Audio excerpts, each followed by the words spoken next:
Hey everyone, Michael O'Brien here, and today we're going to talk about, once again, possibly beating a dead horse at this point, but is magic exposure on YouTube ruining magic?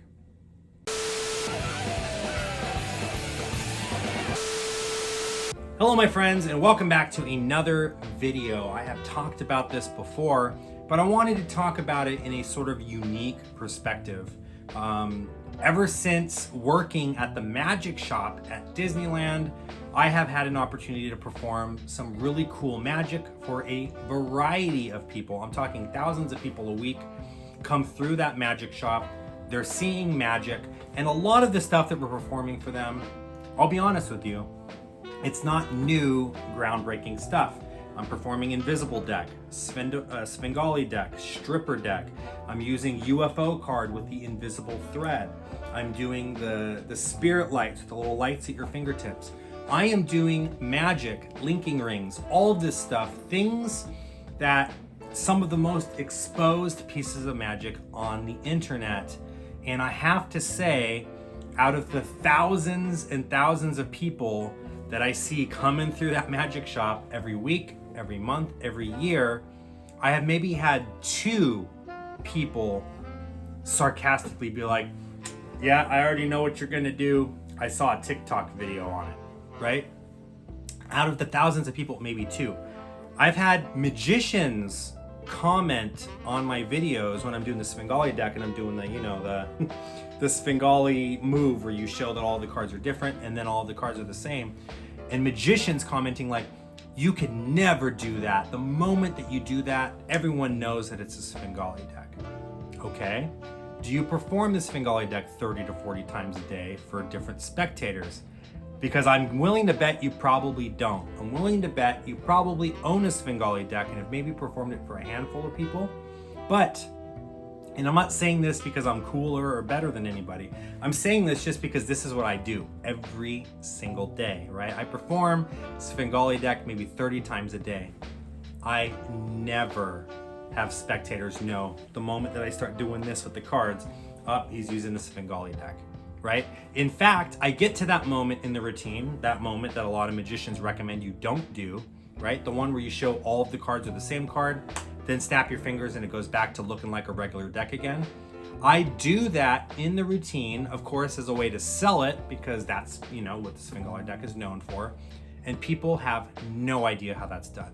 They've never seen anything like it before. In fact, just about every single person I interact with has never even seen a magic trick before. Not in person, not on YouTube, not on television.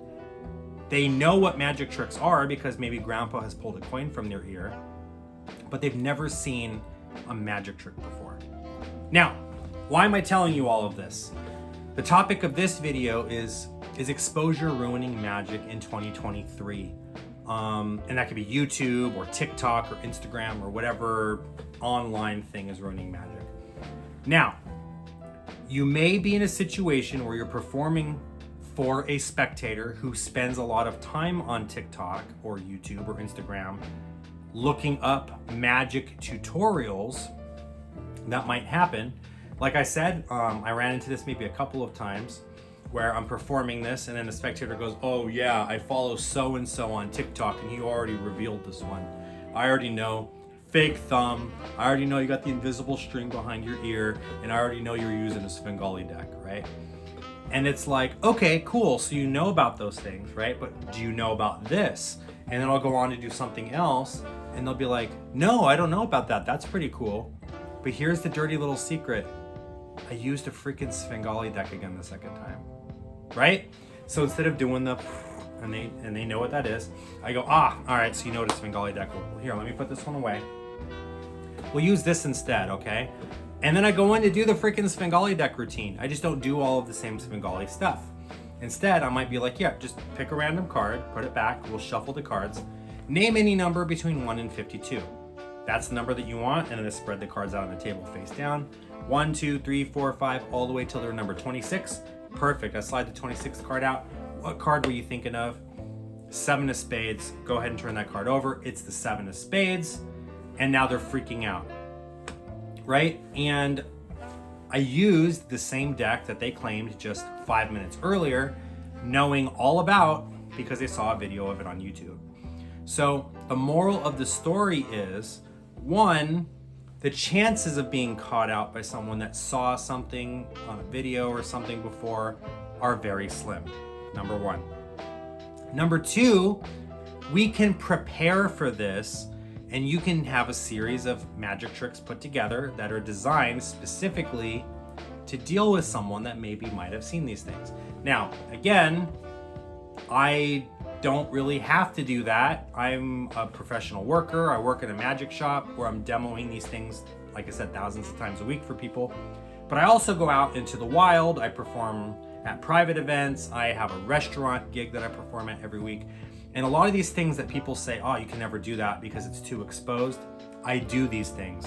I perform one of the most exposed pieces of magic in the world, the Chinese linking rings. I do a close-up version of it called Ninja Plus by Matthew Garrett. I perform this in just about every walk around that I do. I perform the sponge balls in just about every walk around that I do. I perform an ambitious card, which uses a double lift, one of the most exposed techniques in magic, in just about every single event that I do. And the number of people that say, oh, I know how you did that because I've seen a video of it exposed, it's practically none. Now, I know the pushback here is going to be, yeah, well, you're a nice guy and people are probably being polite and they're trying not to call you out in front of everybody, but really they know how you did everything. You can tell who those people are too. There are people that I'm performing for and they're just like, all right, good job, that was good. And you can tell maybe they have an idea of how you did something, or maybe you did a double lift and they know about double lifts or whatever. You can tell, but you can also tell genuine reactions when they happen as well. People that have no idea how you did what you did, people that are just so entertained by it, they're not even trying to figure it out. They're just blown away by the fact that I came to this restaurant expecting to buy a pint of Guinness and dig into this, this cheeseburger or this shepherd's pie or whatever they bought. I wasn't expecting to see something that was going to blow my mind, quite like what you showed me. And now I've just done magic for them and now they're completely blown away, right?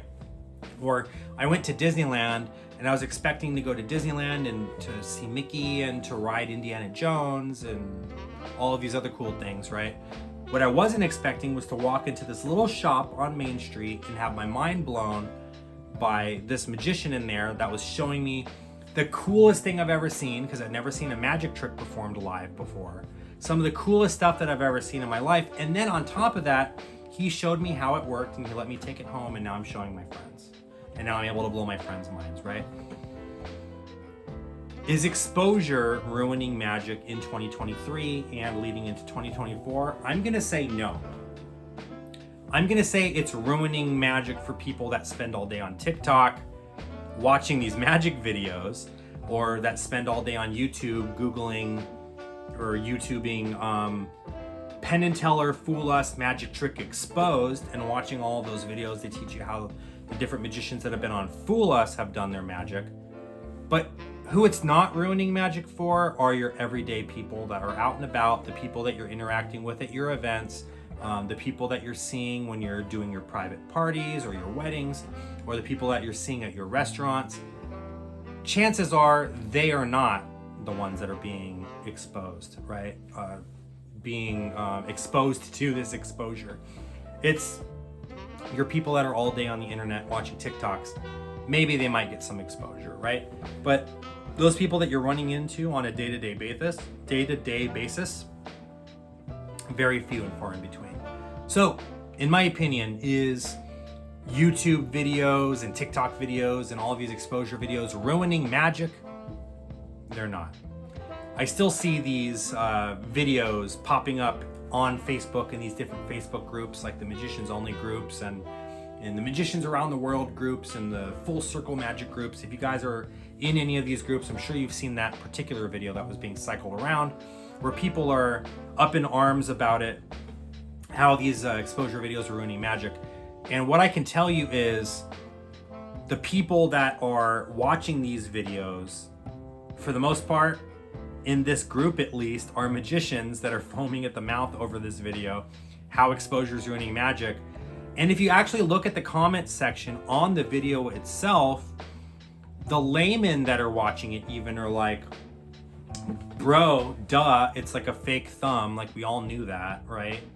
But then that same person that saw the fake thumb video out in real life, when you're, using like the vanishing handkerchief, or you're doing something where you're using it to make a goldfish appear out of your hand or something, they're gonna be like, whoa, how the heck did you do that?